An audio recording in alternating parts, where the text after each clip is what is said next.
Alone at a luxurious dinner, she is interrupted by a request that turns her life upside down. What seemed like an ordinary moment becomes the most unexpected choice of her existence.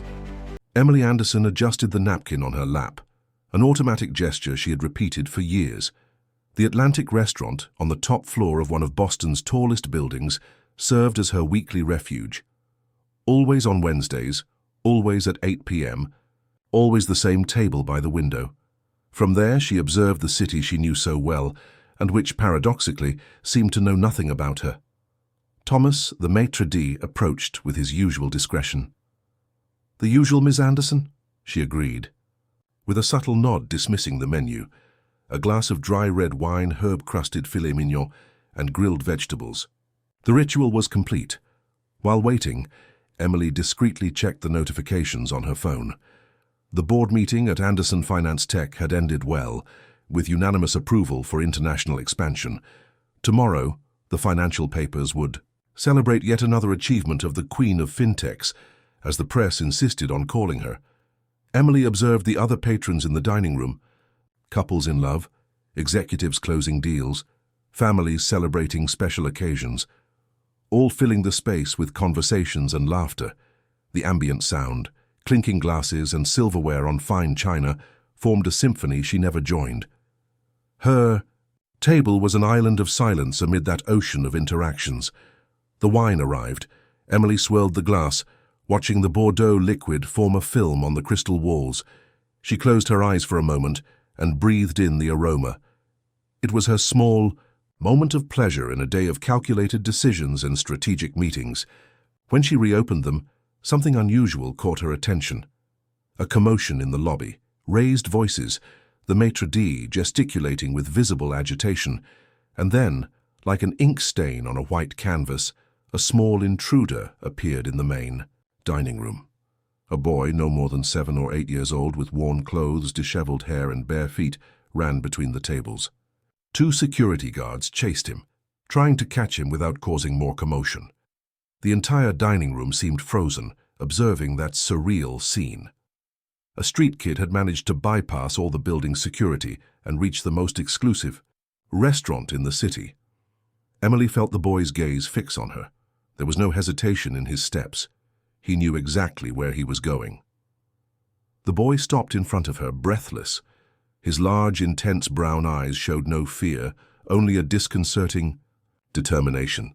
Emily noticed small scars on his arms, dirt stains on his thin face, and clothes that didn't protect him from the cold of that Boston winter night. "Ma'am, can you give me food?" he asked in a firm voice, almost too adult for his size. "And also, a place to stay, and be my mum." The request, so direct and unexpected, caused absolute silence in the room. The security guards approached, ready to remove him, but Emily raised her hand, signaling them to stop. "What's your name?" Emily asked, maintaining the serene tone she used in difficult negotiations. "Michael," he replied without breaking eye contact. "Michael Davis." Emily indicated the empty chair across from her. "Sit down, Michael." The security guards exchanged confused looks. Thomas, the maitre d', approached hesitantly. "Miss Anderson, I apologize for the disruption. We'll arrange for—" "Bring him a plate of food," Emily interrupted. "The same as I ordered, and an orange juice." Michael climbed onto the chair, his feet dangling without reaching the floor. He looked at everything with curiosity but without surprise, as if he were accustomed to navigating between different worlds. Emily noticed that some patrons were discreetly filming the scene with their phones. Tomorrow this would be on all the news portals. The formidable executive Emily Anderson and the street boy, Beauty and the Beast in a modern version. "Why did you come to me?" asked Emily when they were relatively alone. Michael took time to respond, as if carefully choosing his words. "I've seen you here before. Always alone. You look sad like me." The response caught her off guard. Emily had built a fortress around herself, made of professional efficiency and personal distance. How could a street child have seen through her walls? "And where do you usually stay?" she continued, ignoring the observation. "In Liberty Square. There's a bench near the garden that nobody really cares about." The food arrived, and Michael's eyes widened at the impeccable presentation, but he didn't touch the food. "You can eat," said Emily. He picked up the utensils with some difficulty, but Emily noticed that he tried to imitate the gestures of the adults around him. He cut the meat with excessive care, like someone performing an important ritual. "Your mother," Emily began, choosing her words carefully. "Where is she?" Michael chewed slowly before answering. "She went to heaven 5 months ago." His voice conveyed no emotion, just the statement of a fact. "Dad disappeared after that. Said he was going to look for work and never came back." Emily felt something move inside her, a feeling dormant for so long that she didn't even recognize it anymore. In her disciplined mind, she calculated the probabilities, the complications, the risks of involvement. But something deeper and more instinctive began to break through the surface of her rationality. "How did you know I would be here today?" she asked. "You always come on Wednesday," Michael replied, as if it were obvious. "I watch from down below. Your table is always near the window." Emily imagined the boy observing her for weeks, perhaps months, studying her habits, planning that meeting. There was a calculating intelligence in those childish eyes that she recognized, the same that had helped her survive and succeed in a male-dominated corporate world. "And why do you think I would be a good mother?" The question came out almost as a whisper. Michael shrugged, chewing another piece of meat. "I don't know if you'd be good, I just know I need one." The raw honesty completely disarmed her. There was no emotional manipulation there, just the naked truth of a child who had learned too early to survive on his own. While Michael finished his meal, Emily made a quick call. She spoke with Nancy, her housekeeper, instructing her to prepare the guest room. Then she called her driver. The practical decisions came naturally to her. What surprised her was the strength of the conviction that motivated them. "I'm going to take him to spend the night at my home," she informed the maitre d', who seemed relieved at the discreet solution to that embarrassing situation. "Tomorrow, we'll contact Child Protective Services for the proper procedures." But as she said this, Emily already knew that something had changed. The precise machinery of her life had just gained a new and unpredictable part, and, surprisingly, she didn't feel the panic that normally accompanied any change in her routine. As they left the restaurant, Michael held her hand without asking permission. The small, rough touch of that child's hand provoked a strange sensation in Emily, as if a forgotten circuit had started working again after years of inactivity. In the mirrored elevator, Emily saw their reflection. The impeccable executive in her navy blue suit and the boy with torn clothes and disheveled hair. Two people who couldn't be more different. Two lonely souls who, in some inexplicable way, had found each other. "Just for one night," Emily said to herself as the elevator descended. But there was something in the way Michael squeezed her hand that suggested they both knew it wouldn't be just one night. If you found this story interesting, don't forget to subscribe to our channel and give it a like. Tell us which city you're in. Watching from will continue. Emily's penthouse in the Beacon Hill neighborhood occupied the entire top floor of the building.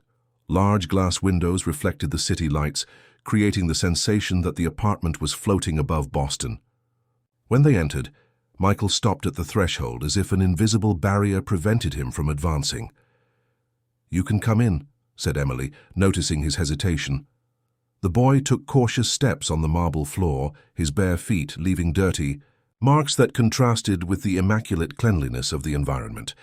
Nancy, the housekeeper who had worked with Emily for more than a decade, observed the scene with a mixture of astonishment and curiosity.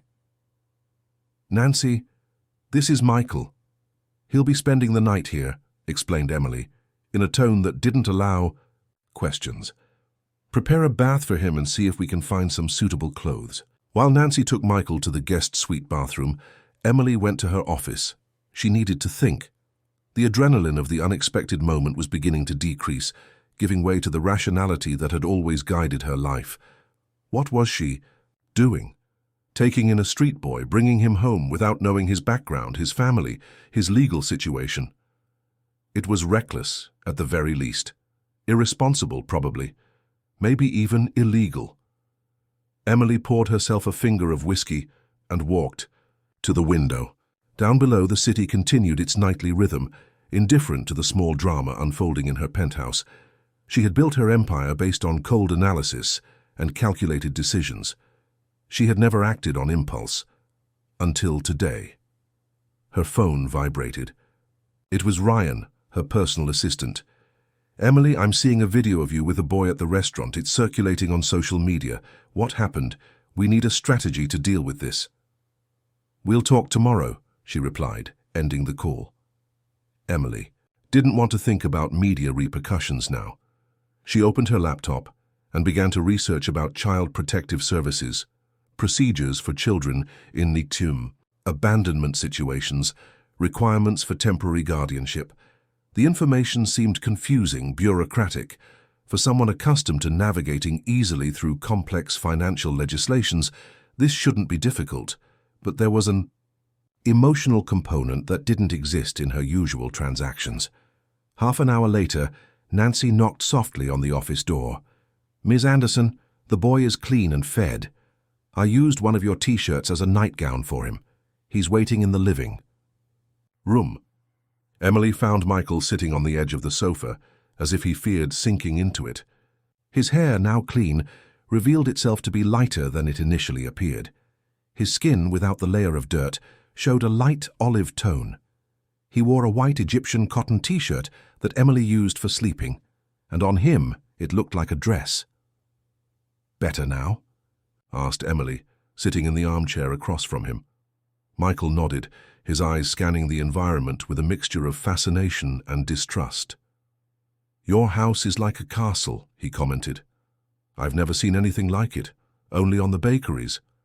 Television. Emily felt a pang of something she couldn't identify. Guilt, embarrassment about her own wealth. She wasn't accustomed to moral questioning about her lifestyle. "Michael, I need you to tell me more about yourself, about your family, about how you ended up on the street." The boy shrugged, suddenly defensive. "I already told you. My mom left and my dad disappeared." "Your mother, what exactly happened to her?" Michael stared at the floor, avoiding Emily's gaze. "She got sick, very sick. Dad said she went to heaven." "And your father, did he work? Where did you live?" "We lived in a small place near the Riverside district. Dad did odd jobs, fixed things. After Mum left, he started drinking a lot. Then he lost his job at the garage. Then he started disappearing for days, until one day he didn't come back." Emily made mental notes. Riverside district, a region of underprivileged communities in the south of the city. Auto repair shop. It was little but a start to trace the boy's family. "How long have you been on the streets, Michael?" He thought for a moment, as if calculating. "About 2 months, I think. First I waited for Dad to come back. I stayed alone at home for a few days, eating what was there. Then the landlady came to collect the rent and saw I was alone. She called a lady from the government who wanted to take me away. I ran away." "A social worker," concluded Emily. "And why did you run away?" "Because she said they were going to take me to a place with other children, and that they would give me to another family later. I didn't want another family. I wanted to find my dad." The childish logic had its own coherence. Emily realized that despite the apparent abandonment, Michael still harbored hopes of reuniting with his father. It was a feeling she knew well, waiting for someone who wouldn't return. "And how did you survive all this time?" "There are good people on the street.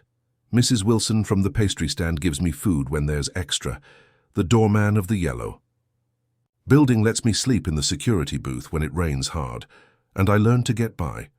The euphemism "get by" hid realities that Emily preferred not to imagine. A 7-year-old boy alone on the streets of a metropolis. The possibilities were frightening.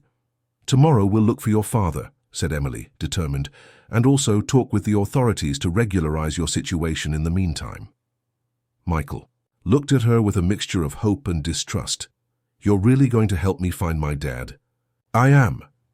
"And if you don't find him, will you send me away?" The question hung in the air like a heavy cloud. Emily knew that the prudent answer would be not to create expectations, to say she would do what was best for him, following the legal procedures, but the truth, which she herself didn't fully understand, was different. "I won't send you away, Michael, I promise." The boy seemed to evaluate the sincerity of that promise. After a long moment he nodded, as if closing a silent agreement. "Now it's time to sleep," said Emily, checking her watch. "Tomorrow we'll have a full day." She took Michael to the guest room, which Nancy had prepared with care.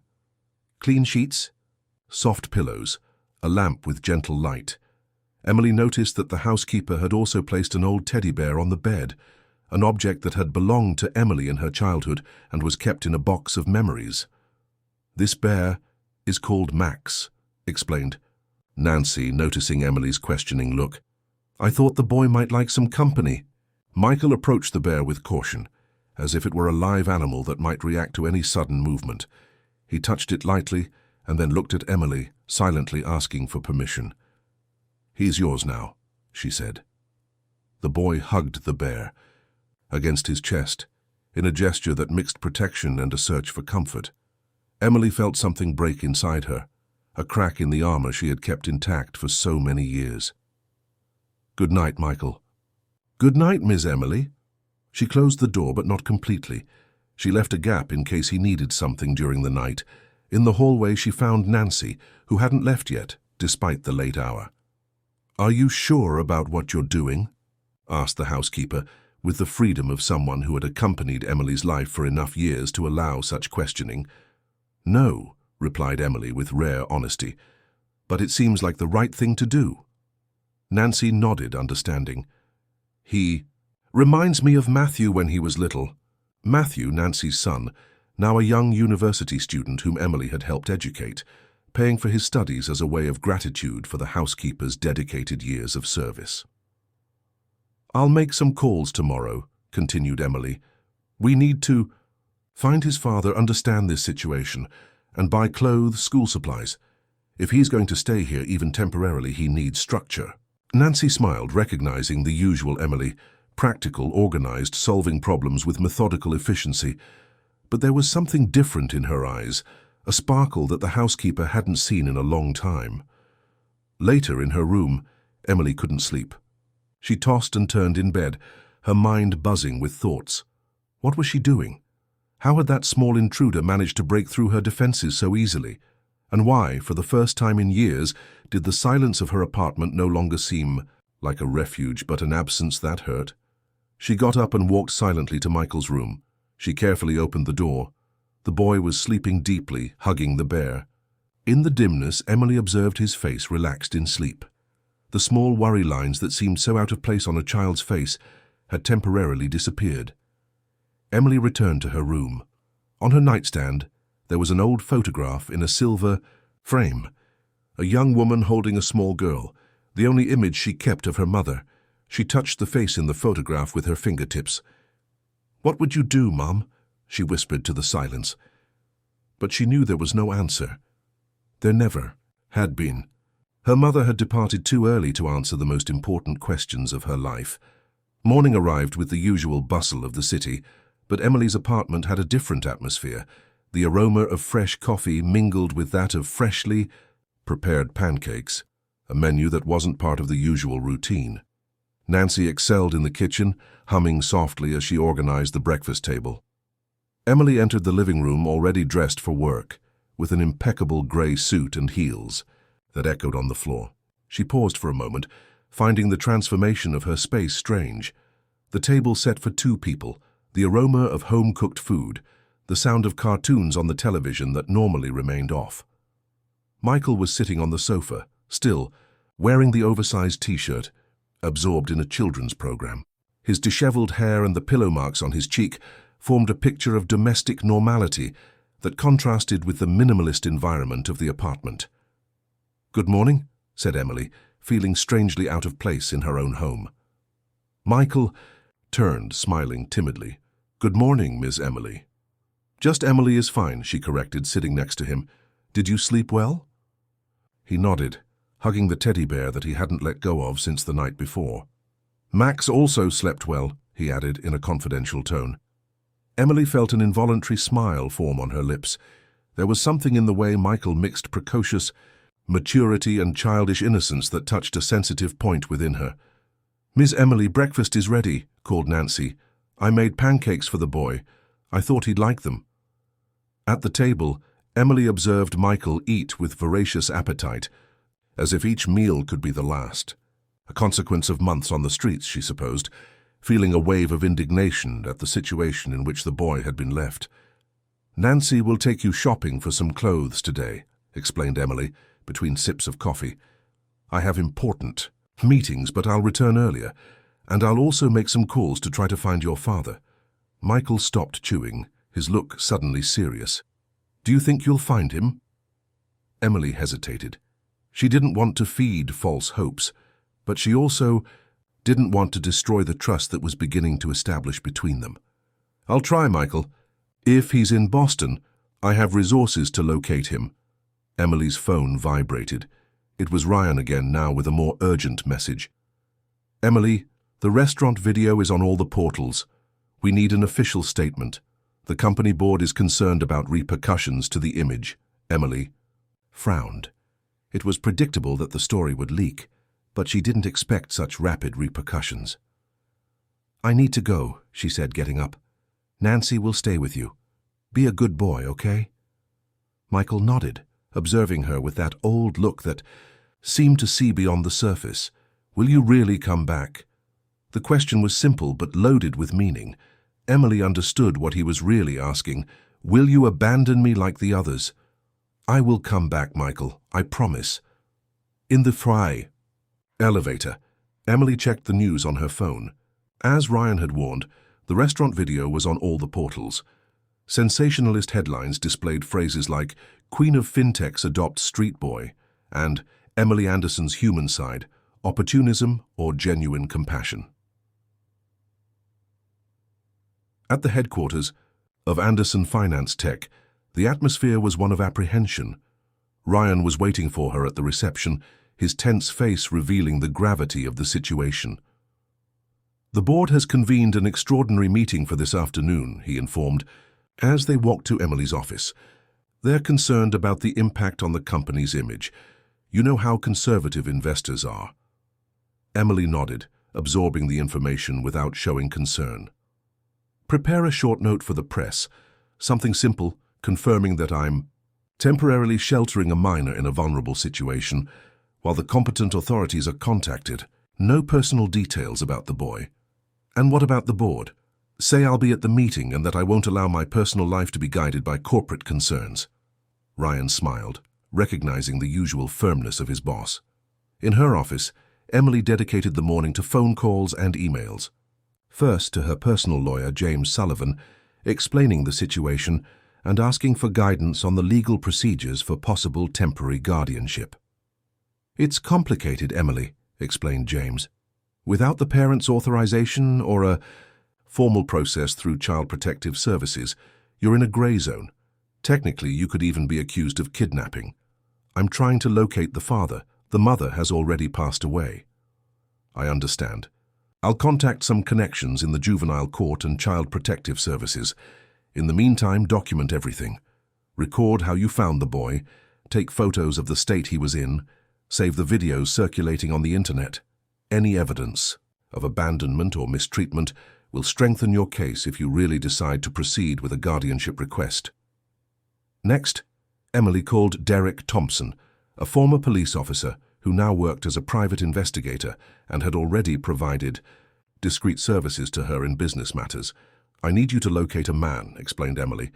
"All I know is that he worked in an auto repair shop near the Riverside district, has a 7-year-old son named Michael, and probably disappeared about 2 months ago." "It's not much, but I've worked with less," replied Derek. "I'll start today. Does the gentleman have any specific vice? Alcohol, gambling, drinking, according to the son?" "That helps. I'll check bars in the region, rehabilitation clinics, hospitals. If he's still in the city, I'll find him." The morning passed quickly between calls and meetings. At lunchtime, Emily received a message from Nancy with photos of Michael trying on new clothes. In one of them, the boy smiled timidly, wearing jeans and a green t-shirt, holding the Bear Max. Emily realized it was the first genuine smile she had seen on his face. In the afternoon, as expected, the company's administrative board met in an extraordinary session. The 8 members, mostly men over 50, showed expressions that varied between concern and disapproval. "Emily, we understand your humanitarian impulse," began William Stewart, the board president, "but we need to consider the implications for the company. Our investors value stability and predictability." "And since when does helping an abandoned child represent instability?" questioned Emily, keeping her voice calm but firm. "It's not the action itself, but what it may represent," interfered Charles Bennett, another board member. "You've always been known for your rationality, for calculated decisions. This impulsive gesture raises doubts about your judgment." Emily took a deep breath, controlling her growing irritation. "Gentlemen, my personal life does not affect my leadership capacity in this company. The results of the last quarter are there to prove it. As for the boy, I am following all legal procedures. It's a temporary situation until his family is located." The meeting continued for another hour, with arguments from both sides. In the end, it was decided that the company would issue an official note reaffirming its commitment to social causes, while Emily agreed to maintain discretion on the matter in the coming weeks. As she left the meeting room, Emily met Olivia. Richard's the only woman on the board and her ally on various occasions. "Don't mind them," said Olivia, walking beside her. "They're more concerned with numbers than with people. It's always been like that." "I didn't expect any other reaction," replied Emily, "but I won't back down because of concerns about corporate image." Olivia smiled, lightly squeezing Emily's arm. "You know, I'm curious to meet this boy who managed to cross the wall of indifference of Emily Anderson." Emily didn't respond, but the phrase kept echoing in her mind throughout the afternoon. Olivia was right. In some inexplicable way, Michael had achieved what no one else had managed in the last few years, awakened something that Emily judged dormant forever. At 5 in the afternoon, contrary to her habit of working late, Emily left the office. The way home, she passed by a bookstore and on impulse bought some children's books. She chose stories of adventure and overcoming, avoiding those with potentially painful family themes. When she arrived at the apartment, she found Michael and Nancy in the living room, assembling a puzzle on the coffee table. The boy wore new clothes and had his hair cut in a more aligned way. When he saw her, his face lit up with a genuine smile. "You came back," he exclaimed, with a surprise that revealed how much abandonment that child had already experienced in his short life. "I said I would," replied Emily, placing her briefcase on the sofa. "And I brought some books for you." Michael examined the books with cautious curiosity, as if they were precious objects that could break at the slightest touch. "I can read a little," he said, with contained pride. "Mom taught me before she left." Emily sat next to him, observing how his small fingers traced the letters on the cover of one of the books. "Nancy said you found something about my dad," commented Michael, without raising his eyes from the book. Emily shot a questioning look at the housekeeper, who shrugged as if to say, "He asked and I couldn't lie." "I am looking, yes," confirmed Emily. "I hired a person who specializes in finding people. If your father is in Boston, we'll find him." Michael nodded, absorbing the information with that disconcerting maturity. "And if he doesn't want to see me?" The question caught Emily off guard. It was evident that, despite his young age, Michael understood more about rejection and abandonment than any child should. "We'll deal with that when the time comes," she replied, opting for honesty. "But in the meantime, you can stay here with me if you want." "I want to," he replied quickly. And then, with hesitation, "Can I call you Aunt Emily?" Something moved inside her, a warm and unknown feeling that she couldn't name. "You can, Michael.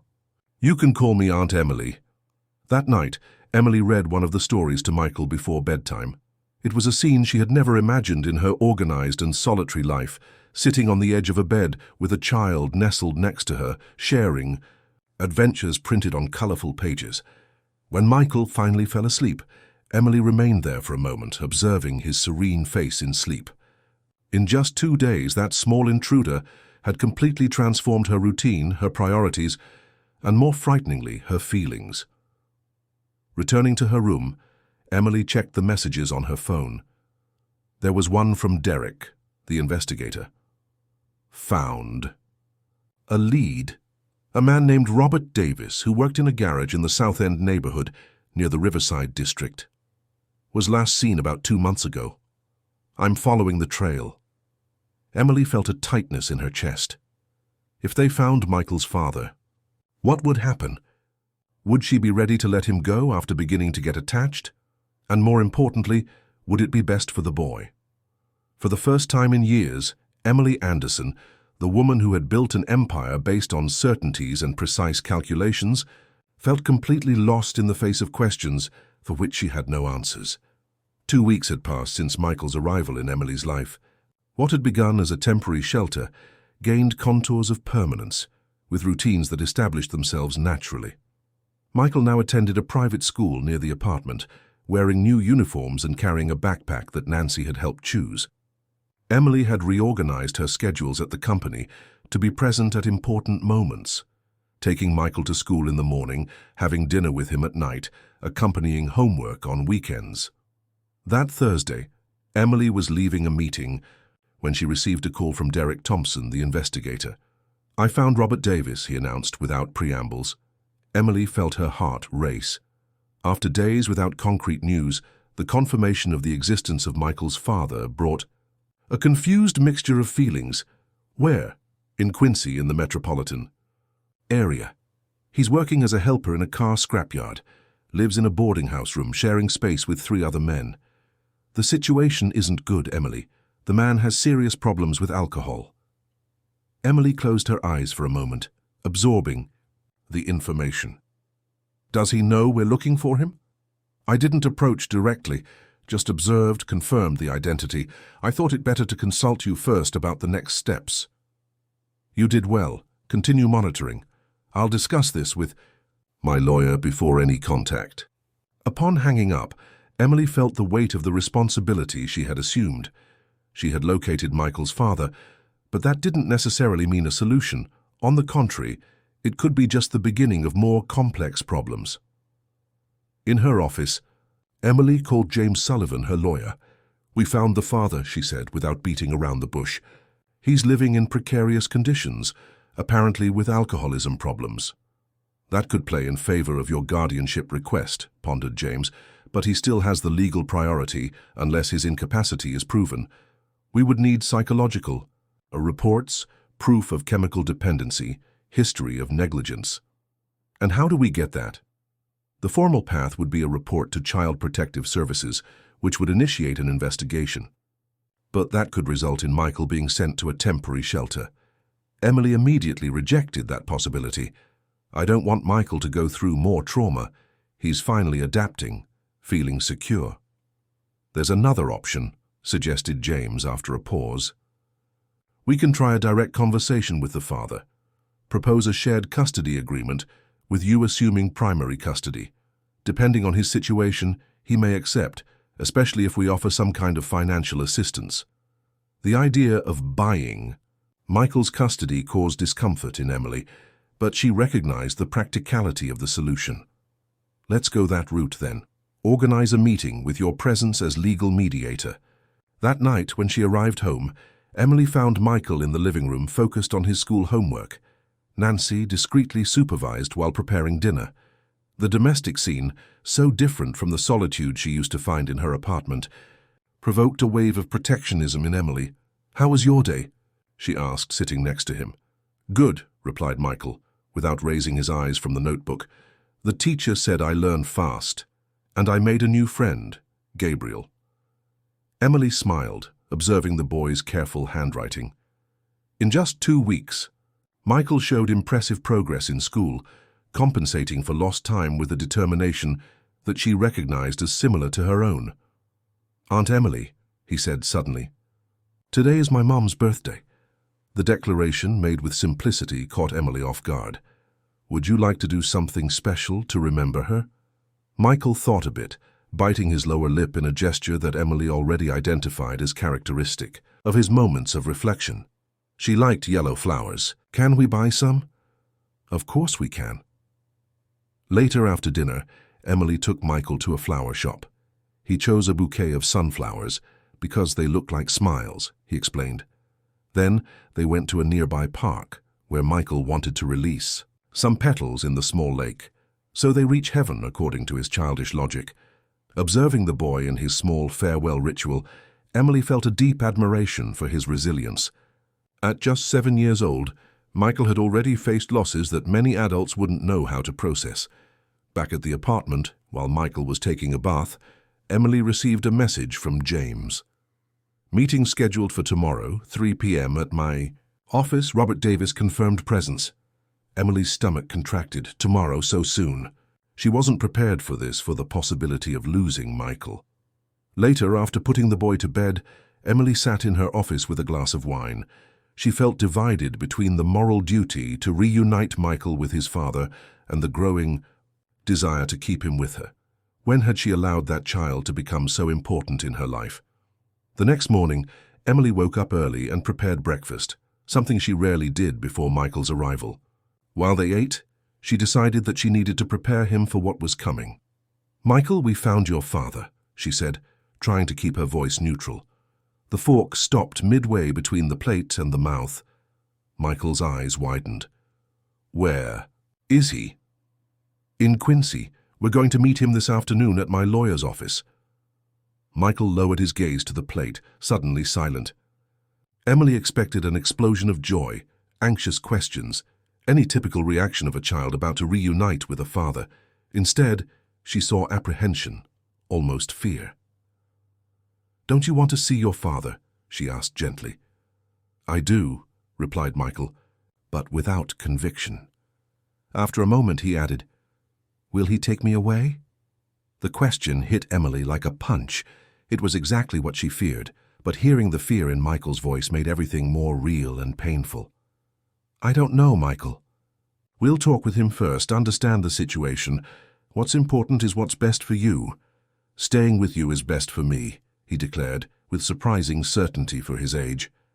Emily felt her eyes burn. In other circumstances, those words would have been the perfect confirmation of the bond they were building. Now they only made the situation more complicated.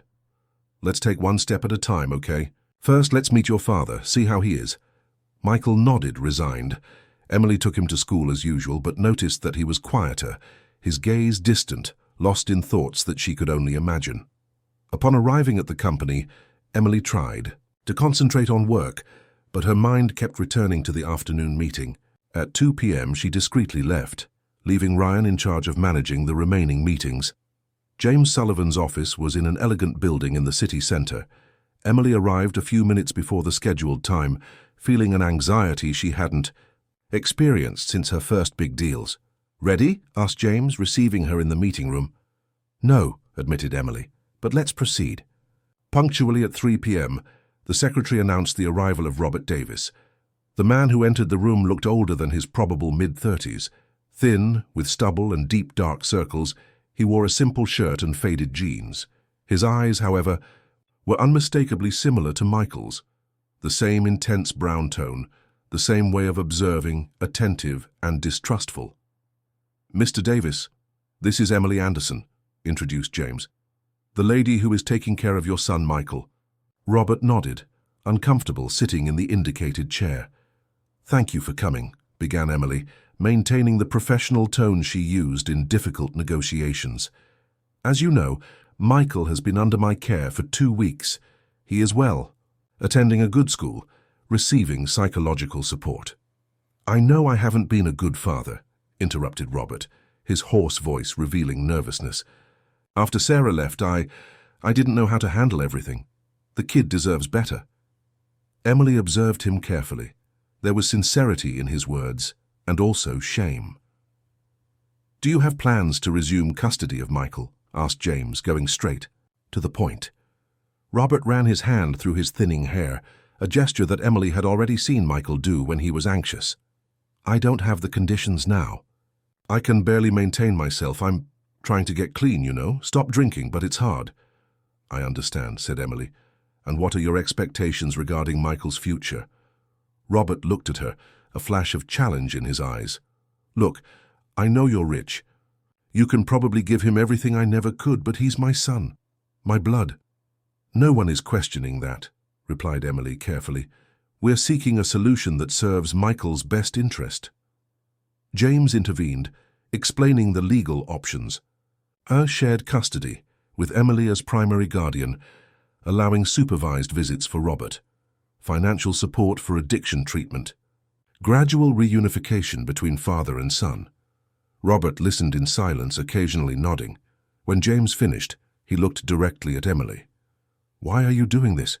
Why do you care so much about a boy you didn't even know a month ago? The question caught her off guard. It was something she herself was still trying to fully understand. Because Michael needed someone, she replied finally. And maybe I did too. Something in the sincerity of that response seemed to reach Robert. He lowered his gaze to his own hands, calloused from work. I want to see my son, he said at last. Before deciding anything, I need to see how he is. Emily felt a knot in her stomach but agreed. It was a fair request. We can pick up Michael from school now, she suggested. He's anxious to see you too. Robert seemed momentarily panicked, as if he wasn't really prepared for the reunion, but he nodded, resigned. The journey to the school was made in tense silence. Emily drove with Robert in the passenger seat, while James followed them in his own car. At the school gate, Emily asked Robert to wait in the car while she fetched Michael. The boy ran out of the building, as he always did, but stopped abruptly, upon seeing Emily's car parked, with an unknown figure in the passenger seat. Is that him? Asked Michael, his voice almost a whisper. Emily nodded, bending down to be at his eye level. Are you ready to see him? Michael gripped the strap of his backpack tightly, his small body tense like a violin string. Will he take me away? Not today, guaranteed. Emily? Today is just a visit, and I'll be with you the whole time. Michael took a deep breath, gathering courage, and walked alongside Emily to the car. When Robert got out of the vehicle, father and son faced each other for the first time. In months. Emily observed the moment with a tight heart. There were no emotional hugs, no tears of joy, just two identical pairs of eyes evaluating each other with a mixture of recognition and estrangement. Hi, Michael, said Robert, his voice trembling. You've grown. Michael didn't respond immediately. His gaze traveled over his father's face, registering the changes, the marks that time and suffering had left. Why did you leave me? He finally asked, the question that had probably tormented his lonely nights. Robert seemed to shrink under the weight of those words. He looked at Emily as if seeking help, but she remained silent. That was a moment between father and son. I wasn't well, son, replied Robert, after a long moment. After your mother. After she left, I couldn't think straight anymore. I did wrong things. I didn't want you to see your father that way. I was alone, said Michael, his voice small but firm. I was scared. I know. I'm sorry. I'm really sorry. A heavy silence settled between them. Emily felt the impulse to intervene, to soften that painful moment, but she contained herself. That conversation, as difficult as it was necessary. Can we talk in a more peaceful place? She suggested finally. There's a cafe nearby. At the cafe, Michael sat next to Emily, maintaining physical distance from his father. They ordered hot chocolate and cakes, creating a falsely relaxed atmosphere for a situation loaded with tension. Gradually, the conversation flowed. Robert asked about school, about new friends. Michael answered with short, cautious phrases. When he mentioned that he was learning to play chess, a hobby that Emily had introduced, Robert smiled. Your mother loved chess, he commented. She was unbeatable. It was the first time Michael showed genuine interest. His face lit up with the mention of his mother. Really? She was good? The best. She taught me to play, but I never managed to beat her. Emily observed the shadow of a smile form on Michael's lips. A connection, albeit tenuous, establishing itself through shared memory. The meeting lasted about an hour. At the end, Robert seemed emotionally exhausted, and Michael confused. Emily offered to take Robert back to James's office, where they had left his car. On the journey, with Michael asleep in the back seat, Robert finally spoke what seemed to have been stuck in his throat since the beginning. "He's better with you." Emily kept her eyes on the road, feeling the weight of that admission. "He misses you. He needs his father." "I'm not the father he deserves. Not now." "You can change that." Robert looked out the window, observing the city pass by. "Maybe. Someday. But until then," he took a deep breath. "I'll sign the papers, the temporary guardianship. I just want to be able to see him from time to time, when I'm better." Emily nodded, feeling a confused mixture of relief and sadness. She had won, in a way. Michael would stay with her, but the emotional cost for all involved was high. In James's office, the documents were signed. Temporary guardianship for 1 year, with the right to supervised visits for Robert. Emily committed to funding an addiction treatment and to keeping Robert informed about Michael's development. When they said goodbye, Robert briefly hugged his son, an awkward but sincere gesture. "I'm going to get better, son," he promised. "And then we'll see each other more, okay?" Michael nodded, his eyes revealing more than his words could express: hope, fear, confusion. On the way back home, Michael remained silent, looking out the window. Emily respected his space, understanding that he needed to process the whirlwind of emotions of the day. Only at night, when Emily was putting him to bed, did Michael finally talk about the meeting. "Dad is different," he said, hugging the bear, Max against his chest. "People change, Michael. Sometimes for the better, sometimes not, but he's still your father and he loves you." "Will he really get better?" Emily hesitated.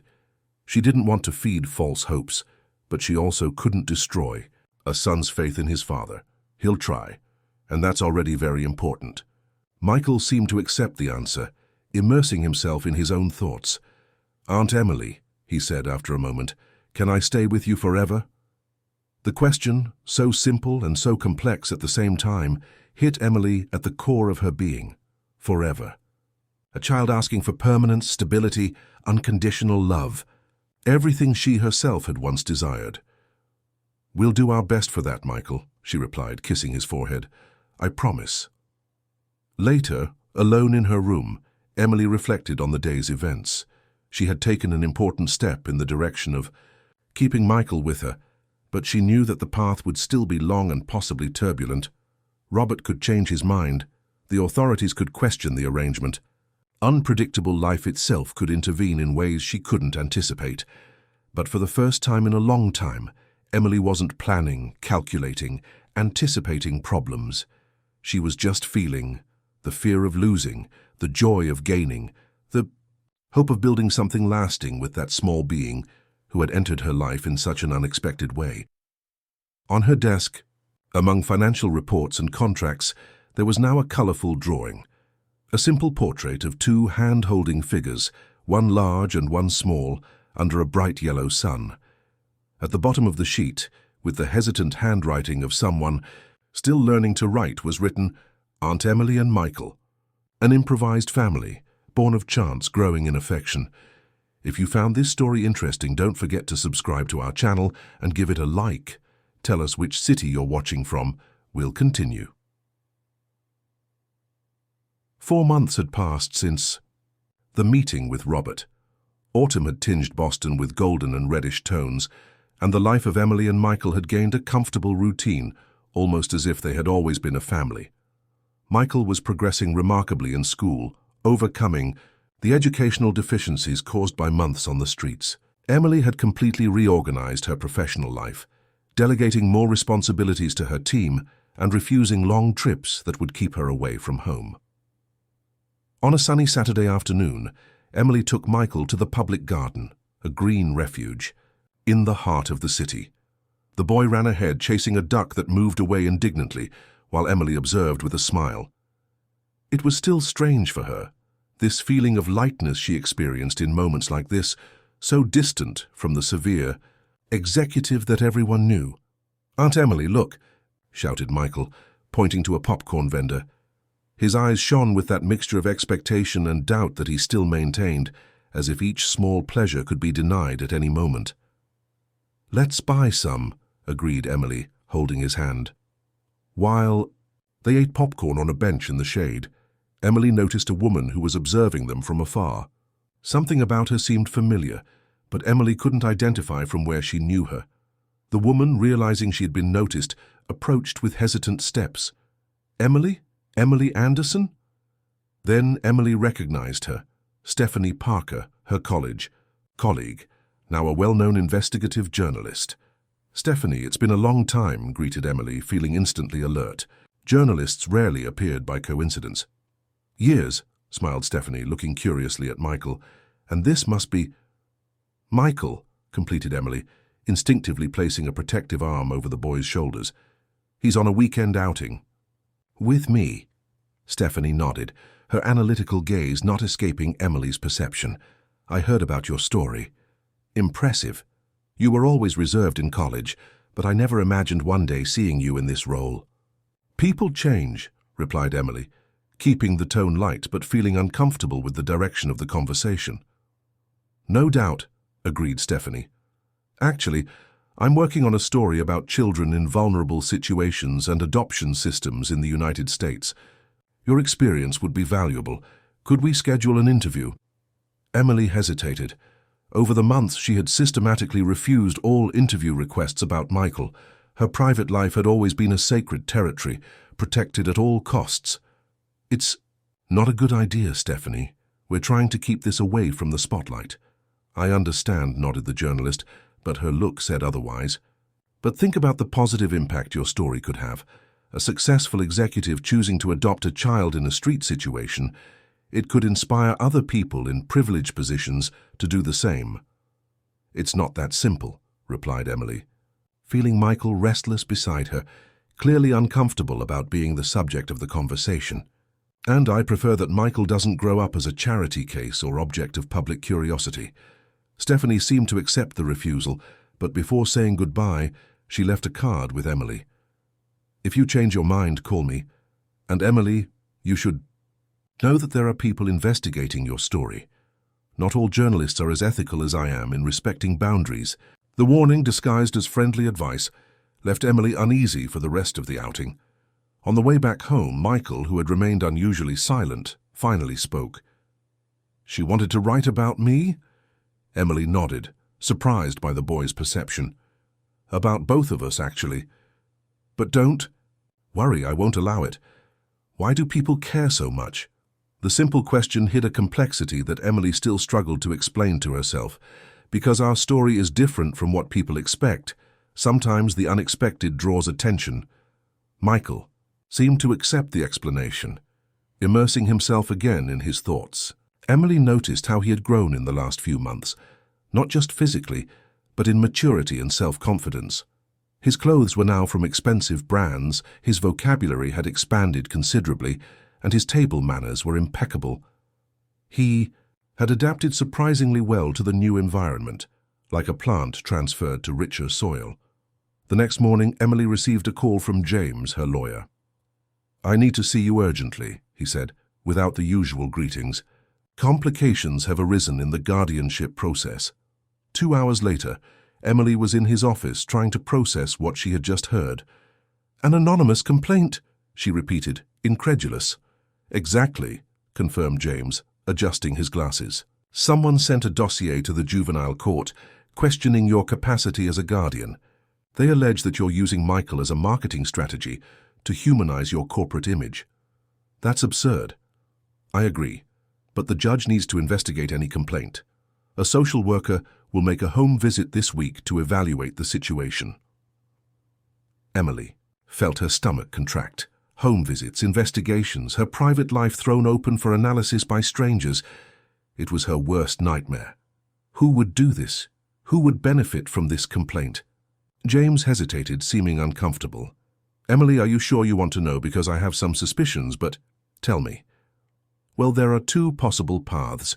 One of them would be someone from the company itself, perhaps a dissatisfied board member with the time you've been dedicating to Michael instead of business. Emily nodded. Plausible. William Stewart, board president, had openly expressed his concern with what he called her personal distraction. And the second path. James took a deep breath. Robert Davis. He hasn't shown up for the last 2 scheduled therapy sessions. My contacts indicate he's back to drinking heavily. He signed the guardianship documents. He agreed with the arrangement. Yes, but in a moment of vulnerability and shame. Now perhaps he's regretful, or someone may have convinced him that you bought his son. Emily felt a chill run down her spine. The possibility of losing Michael to a bureaucratic system or to an unstable father was terrifying. What do we do now? We prepare the best possible defense. We document everything. Michael's school progress, the psychological follow-up, his adaptation to the new environment. We gather testimonies from teachers, the housekeeper, the psychologist, and you need to be prepared for the social worker's visit. Be transparent, but careful. In the following days, Emily reorganized her schedule to be present when the social worker arrived. She explained the situation to Michael in a simplified way, only mentioning that a person from the government would come to verify if he was happy and well cared for. Like a test? He asked, worried. Not exactly, more like a conversation. You just need to be honest about how you feel living here. The visit occurred on a Thursday. The social worker, Dr. Jennifer Adams, was a middle-aged woman with a severe expression and an analytical gaze. She toured the apartment, making notes on her clipboard, checked Michael's room, analyzed the food in the pantry, asked questions about routine, rules, discipline. Emily answered everything with apparent calm, although internally she was tenser than ever before. Not even in the most crucial negotiations of her career had she felt such pressure. The hardest part was when Jennifer asked to speak alone with Michael. Emily saw the boy being taken to his room, the door closing behind them, and felt completely powerless. What would he say? Would he be scared? Would he know how to express his feelings adequately? While waiting in the living room, Emily couldn't stop pacing back and forth. After what seemed like an eternity, but were only 20 minutes, the door opened. Michael came out first, his face indecipherable. Jennifer followed him, still making notes. "Well, Ms. Anderson, I think I have what I need for now," said the social worker. "I'll send my report to the judge next week." "And what is your initial impression?" risked Emily. Jennifer looked up from her clipboard, her gaze professional but not hostile. "I can't advance conclusions, but there's a question I'd like to ask before leaving." "Of course. Why would you, a single, successful woman with no history of interest in motherhood, decide to assume responsibility for a child you didn't know? What really motivated you?" The question, although expected, hit Emily at a sensitive point. It was the same question she herself had asked countless times in the last few months. I recognize something in him," she replied after a pause. "A loneliness that I knew well, a silence that seemed equal to mine." Jennifer kept her gaze fixed on Emily, as if looking for signs of falsehood in her response. "Could you elaborate?" Emily took a deep breath. It was the moment to reveal what she had kept guarded for so long. "I lost my mother when I was 8. My father immersed himself in work to deal with the pain, and I was left alone. Not physically, of course. I had nannies, expensive schools, everything money could buy, but the silence was there, that feeling of abandonment, of not belonging anywhere." It was the first time Emily had spoken openly about this in years. Not even her closest colleagues at the company knew this part of her history. "When I saw Michael in that restaurant, it wasn't just compassion. It was recognition. I understood what he was going through because I went through the same thing. The difference is that I had resources, a safety net. He had nothing." Jennifer made some more notes, her face not revealing the impact of that confession. "Thank you for the honesty, Miss Anderson. I'll be in touch if I need more information." After the social worker left, Emily found Michael sitting on the stairs that led to the terrace, hugging his knees. "Are you okay?" she asked, sitting beside him. He nodded, but his gaze was distant. "What did she ask you?" "Things about school, about you, about what it's like living here, if I miss my dad, if I'm happy." "And what did you answer?" Michael looked at her, his eyes surprisingly adult in his childish face. "That I'm happy, that you're good to me, that I miss my dad sometimes, but I understand he's sick." Emily felt a wave of gratitude and admiration for the boy's maturity. She also asked why you want to stay with me, continued Michael, why you chose me. And what did you say? That I don't know why you chose me, but that I chose you in that restaurant because you looked sad just like me, and sad people need to be together sometimes. The profound simplicity of that response hit Emily like a revelation. Of all the complex analyses she had made of her own motivation, none had captured the essence so perfectly as that childish observation. That night, after putting Michael to bed, Emily found an old box at the bottom of her closet. Inside, carefully, kept in yellowed envelopes, were photographs from her childhood. Her mother, Elizabeth, a woman of serene beauty and gentle eyes. Her father, Richard, then a vibrant and smiling man, so different from the distant workaholic he became after the loss of his wife. Emily spent hours revisiting those memories, some too painful to be examined frequently. In one of the photos, she recognized herself at 7, the same age Michael was now. Her eyes already carried that premature seriousness, that caution before the world that she now recognized in the boy's gaze. The next morning, Emily made a decision. She called her father, something she rarely did. Richard Anderson, now 70, had retired from the presidency of his own business empire, but remained active on advisory boards. Emily, any problem? His voice sounded surprised. Spontaneous calls weren't part of the protocol established between them over the years. Not exactly. I'd like to talk in person. It's important. The silence on the other end of the line revealed the strangeness caused by that unusual request.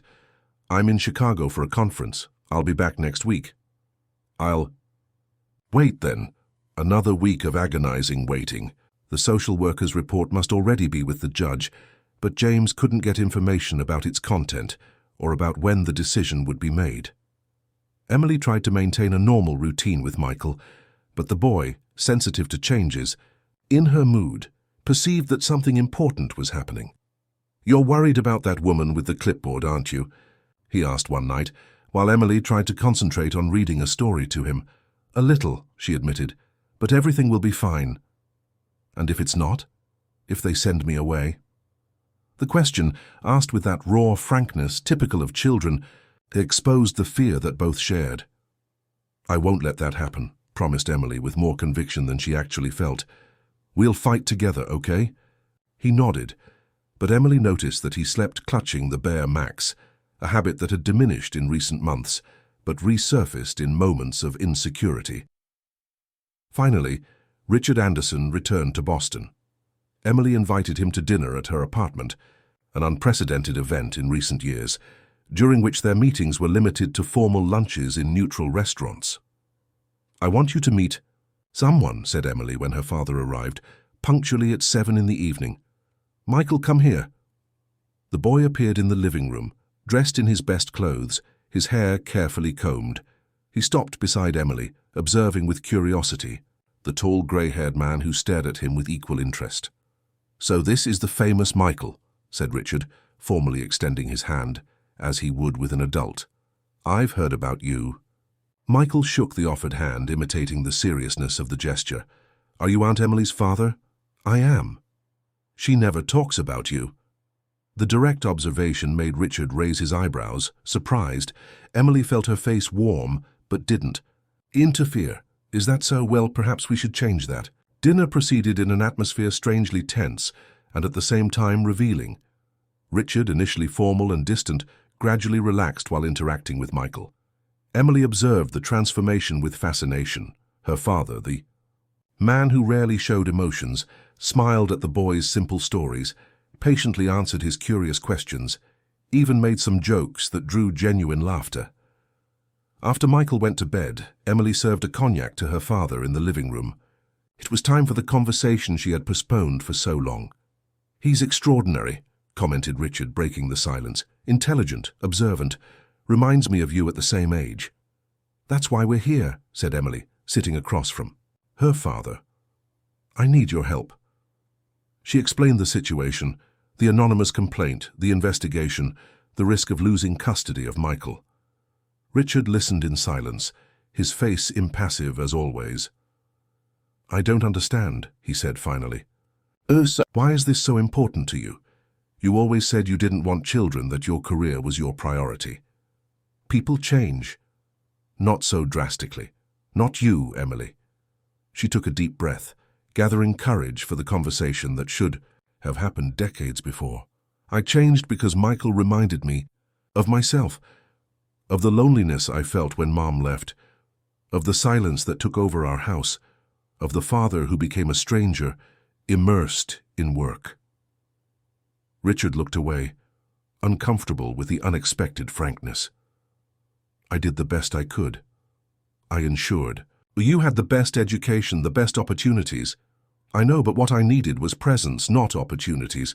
Connection, not privileges. Emily, I'm not blaming you, Dad. I'm just explaining why Michael is so important to me. Because I saw in him the same pain, the same abandonment, and I swore I wouldn't let another Anderson grow up in silence." The mention of the family name seemed to hit Richard in an unexpected way. He stared at Emily with intensity. "You want to adopt him? Officially?" "Yes, I want him to be my son legally.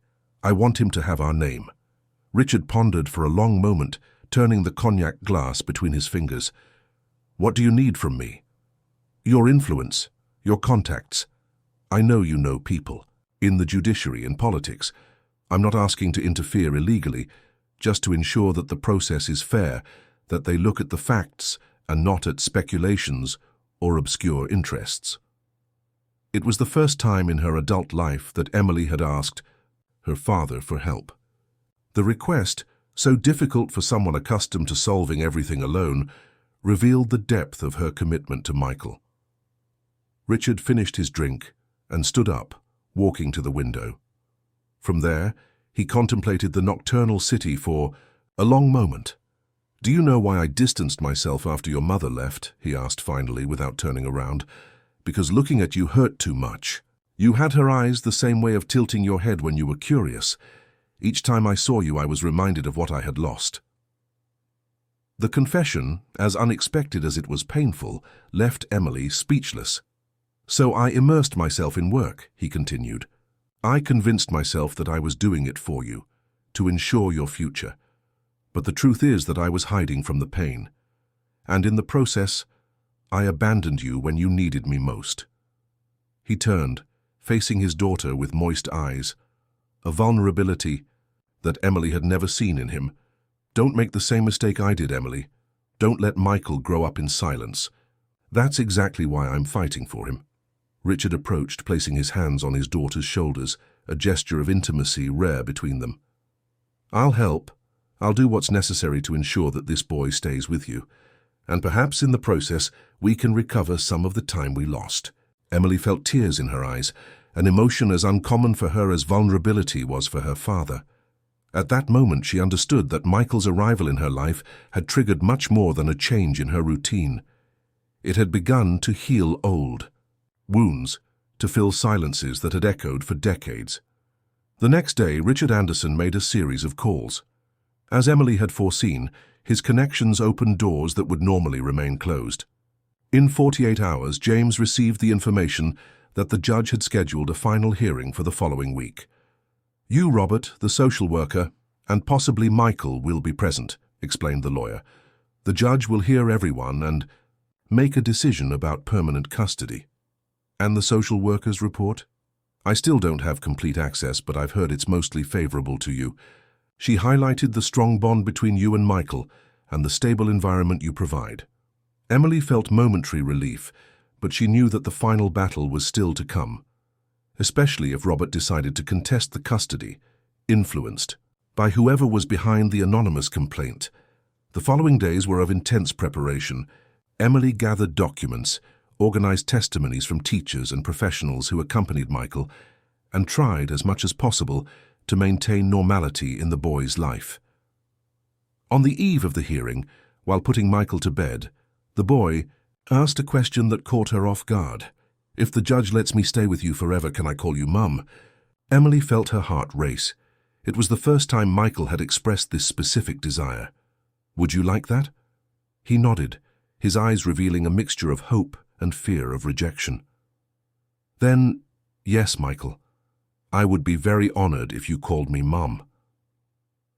That night, Emily couldn't sleep. She alternated between hope and terror, the possibility of officially gaining a son, or of forever losing the boy she already loved as her own. When the sun rose, she was already ready, dressed in a discreet and elegant suit, chosen to convey seriousness without ostentation. Michael was also dressed with care, dress pants, light blue shirt, well-polished shoes. He looked like a small executive, which drew a tense smile from Emily. "Are you nervous?" she asked, adjusting the collar of his shirt. "A little," he admitted, "but Grandpa Richard said everything will be all right." Grandpa Richard. The term, used so naturally, surprised Emily. In just a few days, her father had established a connection with Michael that she hadn't thought possible. The courtroom of the juvenile court was smaller and less intimidating than Emily expected. Judge Howard Miller, a middle-aged man with a gentle but firm expression, conducted the process in a less formal manner than in conventional courts. Robert Davis was already there, sitting next to a public defender. He seemed nervous, out of place in his borrowed suit. When his eyes met Emily's, she saw not hostility, but a deep sadness. The social worker, Dr. Jennifer, presented her detailed report, highlighting both the positive aspects and the points of concern.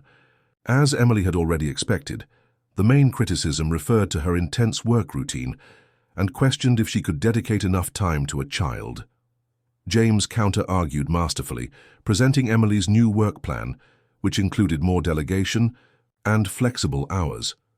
He also brought testimonies from teachers about Michael's progress and from the psychologist about the healthy relationship he had developed with Emily. When it was Robert's turn to speak, Emily felt her stomach contract. If he contested the custody based on paternal rights, the process could drag on for months or years. "Mr. Davis," began the judge, "you are Michael's biological father and, as such, have legal preference in custody. Would you like to express your position in this case?" Robert stood up, visibly uncomfortable. He looked at Michael, who observed him with attentive eyes, and then at Emily. "Your Honor, I'm not a good father. I tried to be after his mother left, but I couldn't. The drinking, it took over. I abandoned my son when he needed me most." He paused, taking a deep breath to control the emotion. "Michael is well with Ms. Anderson. He's happy, he's healthy. He's learning things that I could never teach. I love him, but love is not enough. A child needs stability, example, future. He has all that now. So you don't oppose the adoption?" "No, Your Honor. I just ask that you allow me to continue seeing my son when I'm better. I'm in treatment now for real. Ms. Anderson is even helping with that.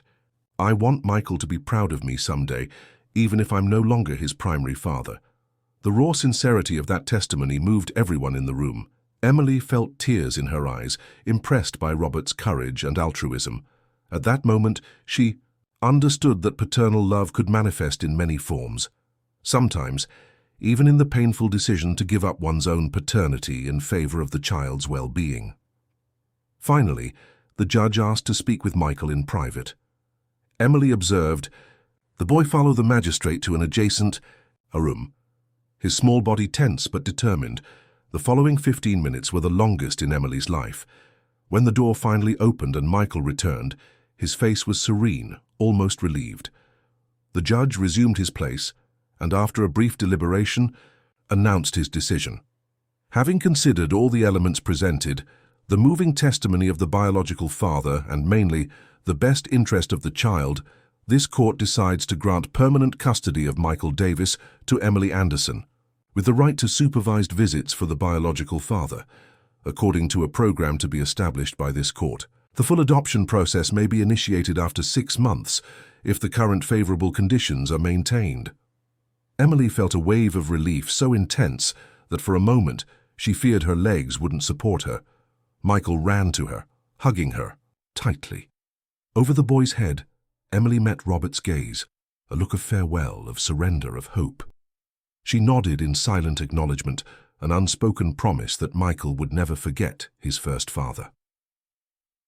As they left the courthouse, Richard Anderson was waiting for them on the steps with a bouquet of yellow flowers, Sarah's favorites. The gesture, so atypical for a normally austere man, showed how much that small improvised family had already begun to heal old wounds and create new bonds. That night, as she tucked Michael into bed, the boy held her hand with unexpected strength. "The judge asked me if I wanted to live with you forever," he told her. "And what did you answer?" "That yes. That you taught me that family isn't just who is born together, but who chooses to stay together, even when it's difficult." Emily smiled, recognizing her own words, spoken in some casual conversation, now repeated with such conviction.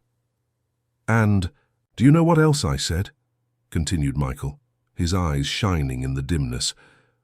"That now you're no longer the sad woman from the restaurant window. That we healed each other's silence." Emily kissed his forehead, not trusting her own voice, to respond. How could a 7-year-old child understand so perfectly what had happened between them? How could he articulate with such precision the transformation that both had experienced? "Good night, Mum," whispered Michael, before closing his eyes. "Good night, my son," replied Emily, feeling the word blossom inside her, like a truth that had always been there, just waiting for the right moment to reveal itself. A year had passed since the court decision. Spring covered Boston with a carpet of flowering trees, and life in the Beacon Hill penthouse had found its own rhythm, so different from the solitary cadence that previously marked Emily's days. On that Saturday morning, the apartment vibrated with energy. Nancy ran from one side to the other, supervising the final details of the decoration. Ryan, who had surprisingly become a fervent ally of Michael, helped organize the party favor packages. Olivia Richards, the company's board member, and now a close friend of Emily, meticulously arranged the dessert table.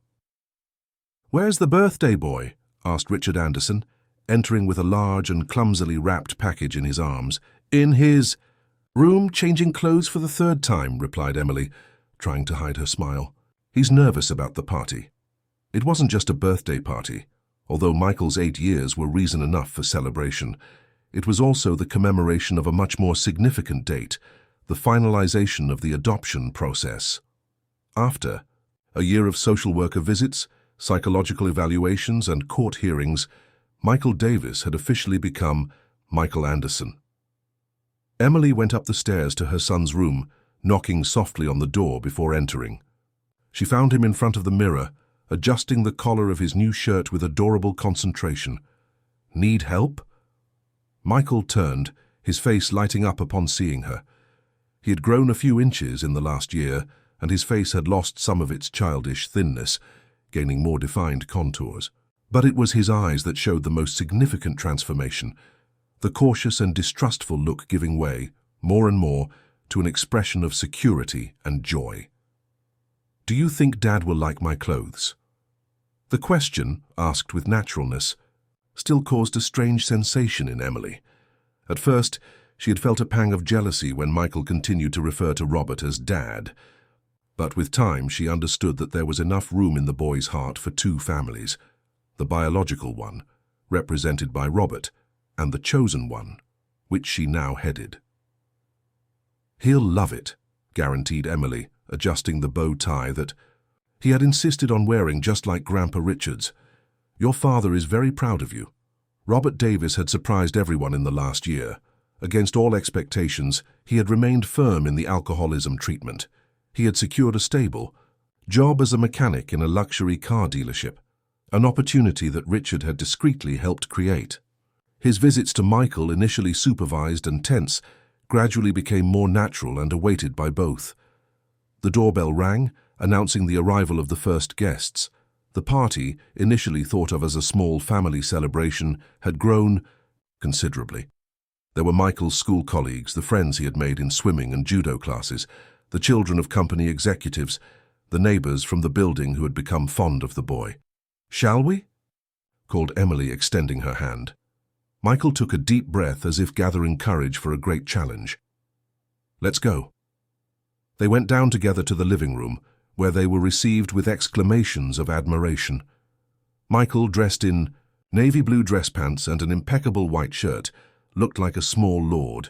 Emily, in a simple but elegant dress, displayed a serenity that few would associate with the formidable executive of just a year ago. The party was proceeding animatedly when Robert arrived. He seemed nervous, constantly adjusting the borrowed blazer, holding a carefully wrapped package. Emily went to receive him personally, a gesture that still caused strangeness in some guests who knew the story. "I'm glad you came," she said with sincerity. Over the months, she had developed a genuine respect for that man who, despite his failures, demonstrated unconditional love for his son. "Wouldn't miss it for anything," replied Robert, with a timid smile. "Is he happy?" "Very. And even more now that you've arrived." As if to confirm her words, Michael appeared running, throwing himself into his biological father's arms with childish enthusiasm. "Dad, you came." "Of course I came, champion. I brought your present." Michael opened the package carefully, revealing a remote control car. Not just any toy, but a model that he and Robert had admired together months before, during an outing. "Wow. It's just like the one we saw in that store." "I saved a bit of each paycheck each month," explained Robert proudly. "Your grandpa Richard helped me find it." The mention of the collaboration between her father and Robert surprised Emily. She didn't know the two maintained contact beyond the occasions when they met, because of Michael. It was one more sign of how that child had somehow woven unlikely connections between adults who otherwise would never cross paths. The afternoon advanced between games, music, and lots of food. Michael was the center of attention, moving with ease between groups of guests, introducing school friends to family members, laughing at adults' jokes even when he didn't completely understand them. In a moment of pause, Emily found Ryan on the terrace, observing the city below. "Who would have thought, huh?" he commented with an ironic smile. The feared Emily Anderson transformed into a doting mother. Emily smiled, accepting the good-humored provocation. "Life has these surprises." "You know what surprises me most? How this positively affected the company. When Michael appeared, half the board panicked, predicting that you would lose focus, that Anderson Finance Tech would suffer. But exactly the opposite happened." It was true. Paradoxically, since Michael had entered her life, Emily had become a more efficient leader. She delegated better, optimized her time, made decisions with greater clarity. The company had grown 27% in the last year, expanding to 3 new countries. "Maybe because now I have something more important than work," reflected Emily. "When all you have is a career, every small problem seems like a catastrophe. Now I can see with more perspective." The conversation was interrupted by Olivia, who joined them with champagne flutes. "We're almost at the time for the speech," she reminded. "Nervous?" Emily nodded. Among all the presentations to investors and speeches at international conferences she had already given, none had left her as anxious as the words she had prepared for that day. Inside the room, Nancy called everyone's attention, asking for silence. Michael was positioned next to the cake, an elaborate creation that reproduced in miniature Liberty Square, the place where he used to stay before meeting Emily. Richard raised his glass, signaling the beginning of the formalities. "Before the birthday song, my daughter would like to say a few words." Emily positioned herself next to Michael, feeling an emotion that still surprised her in its intensity. "A year and 2 months ago, a boy entered a restaurant and changed my life forever," she began, her voice firm despite the emotion. "That night, I was just a lonely woman hidden behind spreadsheets and meetings, a woman who had forgotten how it was to feel, how it was to truly care about someone beyond herself." She paused, looking at Michael, who observed her with bright eyes. This boy, with his incredible courage, crossed not just a restaurant dining room, but all the barriers I had built around my heart. He taught me that family isn't just who shares our blood, but who chooses to share our journey, who chooses to stay even when it's difficult. Emily noticed that several people in the room were discreetly wiping away tears. Robert, in a corner, kept his head down, but his smile revealed that the words touched him deeply. "Michael, today we don't just celebrate your birthday or the formalization of your adoption, we celebrate a new beginning, yours as Michael Anderson, mine as your mother, and ours as a family that chose to find each other. Turning completely to her son, Emily continued, her voice now softer. On the day you entered that restaurant, you asked for 3 things: food, shelter, and love. Today, I formally promise before everyone that these 3 things will never be lacking in your life. And beyond them, I promise respect for who you are, for your history, for your roots. I promise to always honor the journey that brought us here. Emily took a small velvet box that she had kept hidden in her pocket. This was my grandfather's watch, your great-grandfather. It passed to my father, and now it passes to you. Not just as a family piece, but as a symbol of continuity, of the tradition that you now carry. She opened the box, revealing an old watch elegant in its simplicity. Michael touched it with reverence, understanding the meaning of that gesture.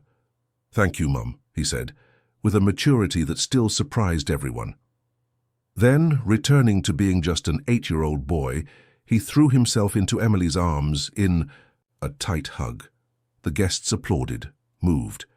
Richard approached, joining the hug in a public gesture of affection rare for the habitually reserved patriarch. "To the Andersons," he toasted, raising his glass, "past, present, and now, future." After the birthday song and the cake cutting, the party continued until nightfall. When the last guest said goodbye, Michael was exhausted but radiant, surrounded by presents and memories of a perfect day. Emily helped him organize the new toys in his room, patiently listening to his enthusiastic plans for each of them. When she finally put him to bed, he held her hand, preventing her from leaving. "Can I tell you a secret?" he asked, with that conspiratorial air he assumed when he had something important to share. "Of course you can. Remember that night at the restaurant? I didn't choose your table by chance." Emily frowned, intrigued. "What do you mean?"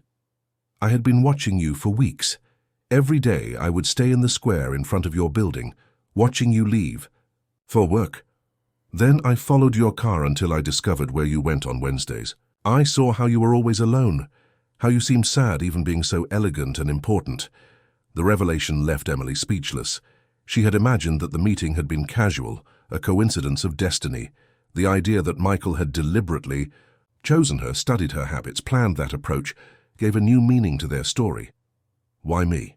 Among so many rich people in that restaurant, why did you choose me?" Michael thought for a moment, as if also searching for the answer. "Because you had sad eyes like mine. I thought sad people should stick together, that maybe we could be less sad together." The profound simplicity of that childish logic hit Emily like a revelation. The chance that she believed to be responsible for her new life was, in fact, a conscious choice, the courageous decision of a 7-year-old boy who had recognized in her a similar soul. "And did it work?" asked Emily, her voice choked with emotion. Michael smiled, that luminous smile that now appeared with increasingly greater frequency. "It worked. We're not sad anymore, are we?" "No, my love, we're not sad anymore." She kissed her son's forehead and turned off the light, leaving only the lamp with its soft light. In the hallway, Emily paused for a moment, feeling the sweet weight of realization. In just over a year, her life had completely transformed. The previously silent and minimalist apartment was now full of life, toys scattered about, photographs on the walls, children's books sharing space with financial reports. In the living room, she found her father slowly organizing the last details before leaving. Richard Anderson had also changed in the last year. He had retired completely, spending more time with his daughter and grandson than in meeting rooms. The relationship between them, previously marked by formality and emotional distance, gradually gave way to genuine closeness. "It was a beautiful party," he commented, carefully folding a tablecloth. The boy was radiant. "Thank you for everything, Dad. Not just for the party, but for everything." Richard nodded, understanding what she couldn't fully express. The support during the adoption process, the immediate acceptance of Michael as a legitimate grandson, the willingness to rebuild his own relationship with Emily, all this had been fundamental. You know what he told me today? Asked Richard with a discreet smile. That when he grows up he wants to be like me and you. An empire builder, were his words. Emily smiled. Michael absorbed the vocabulary of the adults around him like a sponge, often using expressions that surprised with their sophistication. And what did you answer? That he's already building something much more important than any empire. He's building a family. The words, coming from a man who had always prioritized business above relationships, revealed a profound transformation. After her father left, Emily sat on the terrace, contemplating the night city. She remembered the woman she used to be, efficient, respected, feared, but fundamentally alone. A woman who always dined at the same restaurant, always at the same table by the window, observing life happening outside without really participating in it. Now, paradoxically, although she had less time for herself, she felt more complete.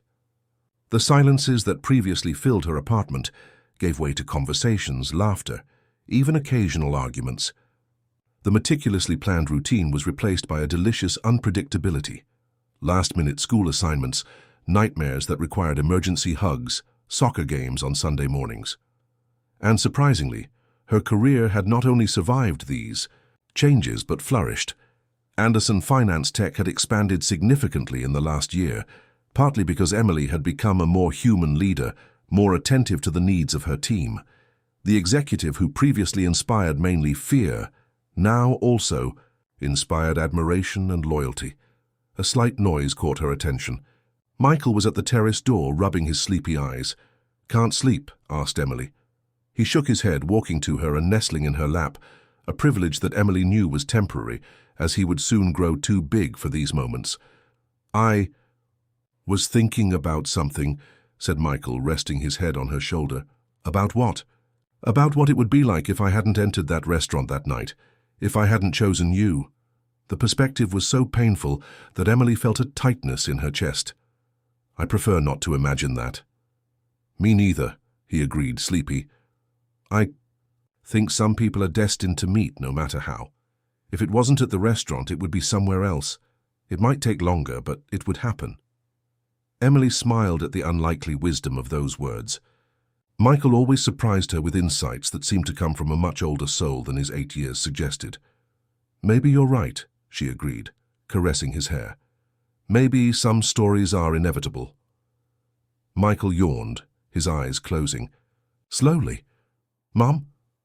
"Yes? Thank you for choosing me too." Emily felt tears in her eyes, but they were tears of gratitude, not sadness, because Michael was right. It had been a mutual choice. He had chosen her that night at the restaurant, with his desperate courage of an abandoned child, and she had chosen him every day since then, with each decision, each struggle, each moment of patience and learning. As Michael fell asleep in her arms, Emily looked at the city that stretched below them.